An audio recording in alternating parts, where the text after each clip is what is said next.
जय माता दी, जय माँ दुर्गा। हमने इससे पहले 4 अध्यायों का पठन किया और आज हम प्रस्तुत है पंचमों अध्याय लेकर के 5वां अध्याय लेकर के दुर्गा सप्तशती का। इससे पहले हमने 4 पाठों का पठन किया है। अगर आपने उन 4 पाठों को नहीं देखा है, 4 अध्यायों को नहीं देखा है, क्षमा करें, तो आप चैनल पे जाकर के देख सकते हैं। वो चारों अध्याय के वीडियो उपलब्ध है। तो आज हम 5वें अध्याय का बिना समय व्यर्थ किए पठन करते हैं। और अगर बोलने में मुझसे कुछ भूल चूक हो या फिर कुछ आधे आगे शब्दों में मैं लड़खड़ाऊँ, क्योंकि थोड़ी मेरी आदत हो जाती है कभी-कभार शब्द लड़खड़ा जाते हैं मेरे, तो उसके लिए मैं क्षमा चाहूँगा पहले ही। और पूरी कोशिश करूँगा कि शुद्ध उच्चारण करके आपको भगवती का सार और भगवती की कथा सुनाने की प्रयास कर सकूँ। तो 5वां अध्याय, पंचमों अध्याय इस प्रकार चालू होता है। देवताओं द्वारा देवी की स्तुति। चंड मुंड के मुख से अंबिका के रूप की प्रशंसा सुनकर शुंभ का उनके पास दूध भेजना और दूध का निराश लौटना। इसमें विनियोग है क्योंकि 5वां अध्याय जो है वो महासरस्वती जी को समर्पित है। पहला अध्याय महाकाली जी को, दूसरा अध्याय महालक्ष्मी जी को, और उसके बाद में फिर दूसरे से 5वां अध्याय तक जो है वो महालक्ष्मी जी को है, और फिर 5वें अध्याय से 13वें अध्याय तक वो महालक्ष्मी जी को समर्पित ये अध्याय है। 3 देवियों में बटे हुए हैं। तो इस प्रकार इसीलिए इसमें ये विनियोग दे करके रखा है। तो इस विनियोग को हम छोड़ते हुए ध्यान पे आएँगे। तो महासरस्वती जी का ध्यान इस प्रकार है। ओम घण्टाशूलहलानिशङ्खमुसले चक्रं धनुः सायकं हस्ताब्जैर्दधतीं घनान्तविलसत् शीतांशुतुल्यप्रभां गौरीदेहसमुद्भवां त्रिजगतामाधारभूतां पूर्वामत्र सरस्वतीमनुभजे शुम्भादिदैत्यार्दिनीम्। इस प्रकार इसका ध्यान है माँ भगवती महासरस्वती जी का। इसमें हिंदी अनुवाद हम इसका देखते हैं। जो अपने कर कमलों में घंटा, शूल, हल, शंख, मूसल, चक्र, धनुष और बाण धारण करती है। शरद ऋतु के शोभा संपन्न चंद्रमा के समान जिनकी मनोहर कांति है। जो तीनों लोकों की आधारभूता और शुंभ आदि दैत्यों का नाश करने वाली है, तथा गौरी के शरीर से जिनका प्राकट्य हुआ है, उन महासरस्वती देवी का मैं निरंतर भजन करता हूँ। इस प्रकार इसमें माँ का ध्यान देकर के रखा है। और देवी सभी एक हैं, भगवती की शक्ति एक है। उनके रूप, उनके नाम कहीं जगह पे बदल जाते हैं कथाओं के अनुसार और अलग-अलग जगहों के अनुसार, परंतु शक्ति एक है, देवी एक है, माँ एक है। इसको मैं यहाँ पे क्लियर कर देता हूँ। आगे ऋषि कहते हैं, पूर्व काल में शुंभ और निशुंभ नामक असुरों ने अपने बल के घमंड में आकर शचीपति इंद्र के हाथ से तीनों लोकों का राज्य और यज्ञ भाग छीन लिया। वे ही दोनों सूर्य, चंद्रमा, कुबेर, यम और वरुण के अधिकार का भी उपयोग करने लगे। वायु और अग्नि का कार्य भी वे ही करने लगे। उन दोनों ने सब देवताओं को अपमानित, राज्य भ्रष्ट, पराजित तथा अधिकारहीन करके स्वर्ग से निकाल दिया। उन दोनों महान असुरों से तिरस्कृत देवताओं ने अपराजिता देवी का स्मरण किया और सोचा, जगदम्बा ने हम लोगों को वर दिया था कि आपत्ति काल में स्मरण करने पर मैं तुम्हारी सब आपत्तियों का तत्काल नाश कर दूंगी। यह विचार करके देवता गिरिराज हिमालय पर गए और महाभगवती विष्णु माया की स्तुति करने लगे। पिछले चौथे अध्याय में हमने जो माँ भगवती की स्तुति पढ़ी थी, जब महिषासुर का वध हुआ था, तो देवताओं ने प्रसन्न होकर के, मतलब देवताओं ने उपकार करके माँ भगवती को वो पाठ सुनाया था, उनकी प्रशंसा करी थी। तो उसमें भगवती ने उनको वरदान दिया था कि आप जब जब मुझे याद करोगे मैं आपको सहायता करूँगी। तो ऐसा यहाँ पर वो लोग कह रहे हैं। तो इस प्रकार देवता अपनी स्तुति अभी कर रहे हैं शुंभ निशुंभ के लिए। देवता बोले, देवी को नमस्कार है, महादेवी शिवा को सर्वदा नमस्कार है, प्रकृति एवं भद्रा को प्रणाम है। हम लोग नियम पूर्वक जगदम्बा को नमस्कार करते हैं। रौद्रों को नमस्कार है, रौद्रा को नमस्कार है, क्षमा करें। नित्या, गौरी एवं धात्री को बारंबार नमस्कार है। ज्योत स्नानमयी चंद्र रूपिणी एवं सुख स्वरूपा देवी को सतत प्रणाम है। शरणागतों का कल्याण करने वाली वृद्धि एवं सिद्धि रूपा देवी को हम बारंबार नमस्कार करते हैं। नैऋत्य राक्षसों की लक्ष्मी, राजाओं की लक्ष्मी तथा शर्वाणी शिवपत्नी स्वरूपा आप जगदम्बा को बार बार नमस्कार है। दुर्गा, दुर्ग पारा, दुर्गम संकट से पार उतारने वाली, सारा सबकी सारभूता, सर्वकारिणी ख्याति कृष्णा और धूम्रा देवी को सर्वदा नमस्कार है। अत्यंत सौम्य तथा अत्यंत रौद्र रूपा देवी को हम नमस्कार करते हैं, उन्हें हमारा बारंबार प्रणाम है। जगत की आधारभूता कृति देवी को बारंबार नमस्कार है। जो देवी सब प्राणियों में विष्णु माया के नाम से कही जाती है, उनको नमस्कार है, उनको नमस्कार है, उनको बारंबार नमस्कार है।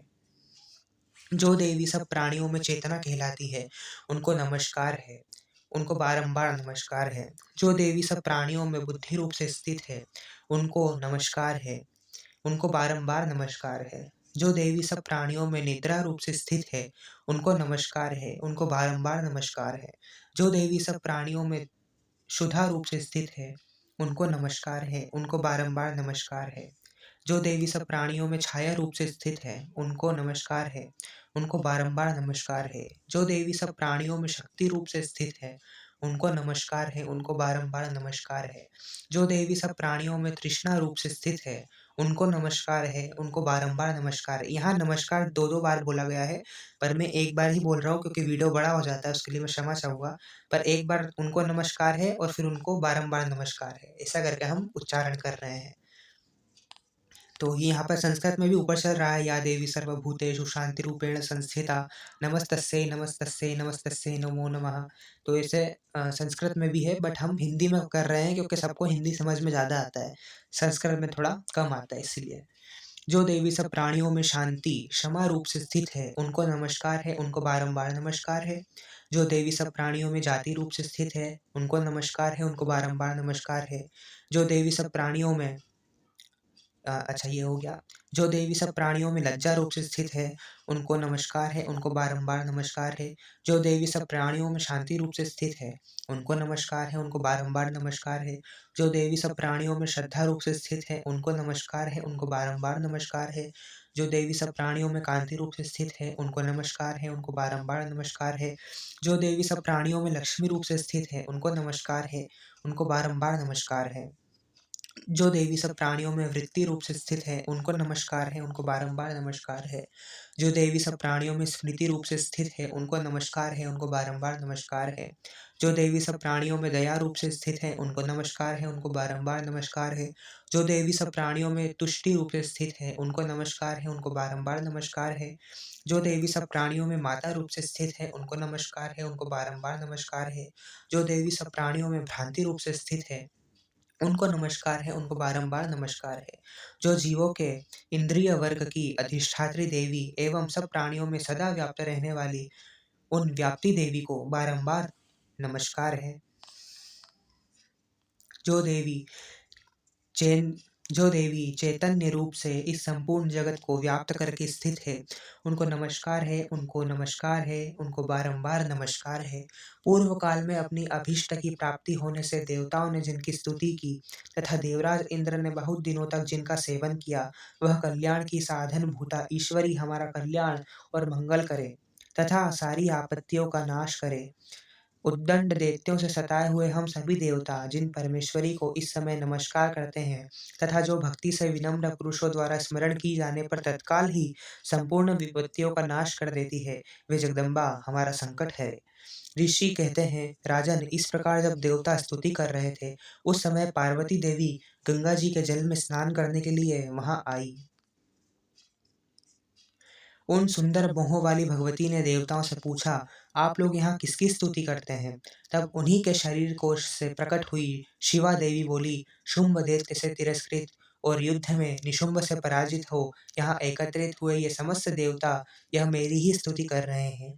पार्वती जी के शरीर कोश से अंबिका का प्रादुर्भाव हुआ, इसलिए वे समस्त लोकों में कौशिकी कही गई। कौशिकी के प्रकट होने के बाद पार्वती देवी का शरीर काले रंग का हो गया, अतः वे हिमालय पर रहने वाली कालिका देवी के नाम से विख्यात हुई। तदंतर शुंभ निशुंभ के भृत्य चंड मुंड वहां आए और उन्होंने परम मनोहर रूप धारण करने वाली अंबिका देवी को देखा। फिर वे शुंभ के पास जाकर बोले, महाराज, एक अत्यंत मनोहर स्त्री है जो अपनी दिव्य कांति से हिमालय को प्रकाशित कर रही है। वैसा उत्तम रूप कहीं किसी ने भी नहीं देखा होगा। असुरेश्वर, पता लगाइए वह देवी कौन है, उसे ले लीजिए। स्त्रियों स्त्रियों में तो वह रत्न है, उसका प्रत्येक अंग बहुत ही सुंदर है तथा वह अपने श्री अंगों की प्रभा से संपूर्ण दिशाओं में प्रकाश फैला रही है। दैत्यराज, अभी वह हिमालय पर ही मौजूद है। आप उसे देख सकते हैं। प्रभो, तीनों लोकों में मणि, हाथी और घोड़े आदि जितने भी रत्न हैं, वे सब इस समय आपके घर में शोभा पाते हैं। हाथियों में रत्न भूत एरावत, यह पारिजात का वृक्ष और यह उच्चई शवा घोड़ा, यह सब आपके इंद्र से ले लिया है। हंसों से जूता हुआ यह विमान भी आपके आंगन में शोभा पा रहा है। यह रत्न भूत अद्भुत विमान जो पहले ब्रह्मा जी के पास था, अब आपके यहाँ लाया गया है। यह महापद्म नामक निधि आप कुबेर से छीन लाए हैं। समुद्र ने भी आपको किंजलन की नामक माला भेंट की है, जो केसरों से सुशोभित है और जिसके कमल कभी कुम्हलाते नहीं हैं।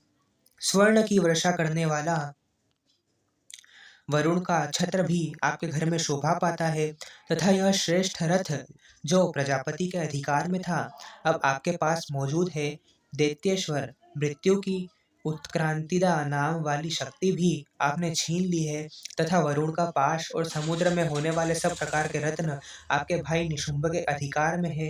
अग्नि ने भी स्वतः शुद्ध किए हुए 2 वस्त्र आपकी सेवा में अर्पित किए हैं।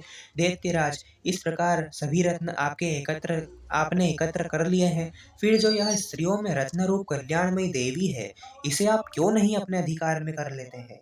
ऋषि कहते हैं, चंडमुंड का यह वचन सुनकर शुंभ ने महादैत्य सुग्रीव को दूत बनाकर देवी के पास भेजा और कहा, तुम मेरी आज्ञा से उसके सामने ये बातें कहना और ऐसा उपाय करना जिससे प्रसन्न होकर वह शीघ्र ही यहाँ आ जाए।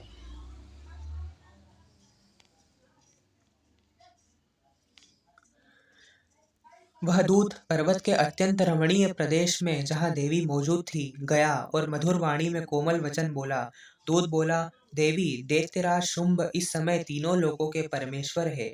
मैं उन्हीं का भेजा हुआ दूत हूँ और यहाँ तुम्हारे पास आया हूँ। उनकी आज्ञा सदा सब देवता एक स्वर से मानते हैं, कोई उसका उल्लंघन नहीं करता है। वे संपूर्ण देवताओं को परास्त कर चुके हैं। उन्होंने तुम्हारे लिए जो संदेश दिया है उसे सुनो। संपूर्ण त्रिलोकी मेरे अधिकार में है। देवताओं भी मेरी आज्ञा के अधीन चलते हैं। संपूर्ण यज्ञों के भागों को मैं ही पृथक पृथक भोगता हूँ। तीनों लोकों में जितने श्रेष्ठ रत्न हैं, वे सब मेरे अधिकार में हैं। देवराज इंद्र का वाहन ऐरावत जो हाथियों में रत्न के समान है, मैंने छीन लिया है। क्षीर सागर का मंथन करने वाले जो अश्वत्थ रत्न उच्च ही श्रवा प्रकट हुआ था, उसे देवताओं ने मेरे पैरों पर पड़कर समर्पित किया है।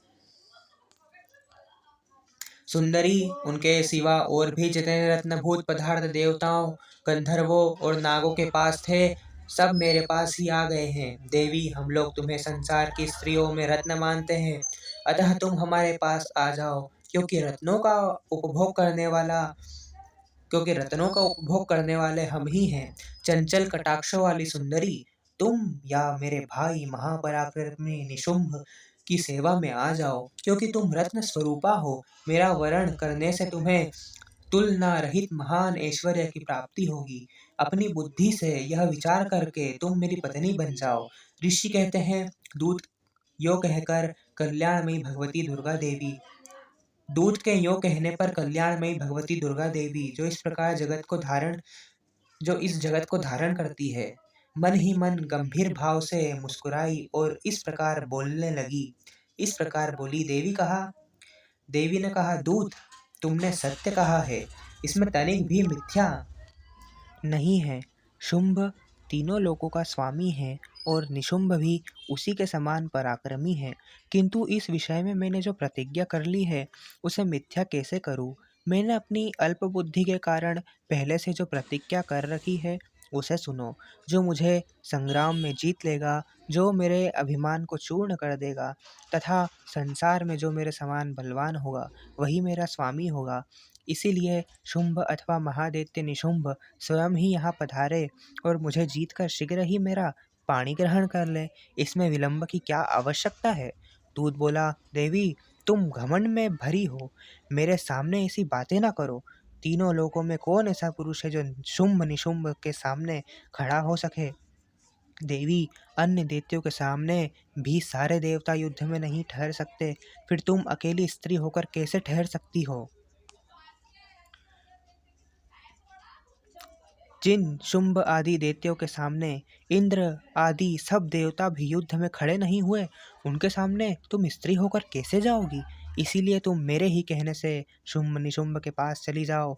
ऐसा करने से तुम्हारे गौरव की रक्षा होगी, अन्यथा जब वे केश पकड़कर घसीटेंगे, जब तुम्हें अपनी प्रतिष्ठा खोकर जाना पड़ेगा। देवी ने कहा, तुम्हारा कहना ठीक है, शुंभ बलवान है और निशुंभ भी बड़े पराक्रमी हैं, किंतु क्या करूं? मैंने पहले बिना सोचे समझे प्रतिज्ञा कर ली है, अतः अब तुम जाओ। मैंने तुमसे जो कुछ कहा है वह सब दैत्यराज से कब आदर जाएंगे हर पूर्वक साल ये? कहना, फिर वे जो उचित जान पड़े करें। हाँ भेजो इस जल्दी। प्रकार श्री मार्कंडेय पुराण में सावर्णिक मनवंतर की कथा के अंतर्गत देवी महात्म्य में देवी दूत संवाद नामक 5वां अध्याय पूरा हुआ। तो इस बार तो जल्दी इसी के कहाँ लिए भेजो हमने जल्दी। 5वें अध्याय को पूरा पठन किया और 5वें अध्याय में हमने ये जाना कि शुंभ निशुंभ के पार्षद कैसे आकर के जो है भगवती देवी को अ, ले जाने लगे और अन्य-अन्य बातें कही भगवती पार्वती जी के शरीर से जिनका प्रादुर्भाव हुआ। तो आगे हम छठे अध्याय में नहीं नहीं जाएंगे 3 दिन बाद जानेंगे जल्दी। धूम्रलोचन का वध जो एक और पार्षद शुंभ निशुंभ ने उनके पास में भेजा। तो आगे का हम कथा करेंगे अगले पार्ट में। तो यहाँ तक आपका देखने के लिए वीडियो धन्यवाद। जय माता दी, जय माँ दुर्गा। हम मिलेंगे आपको इसके अगले भाग के छठे अध्याय में। जय माता दी।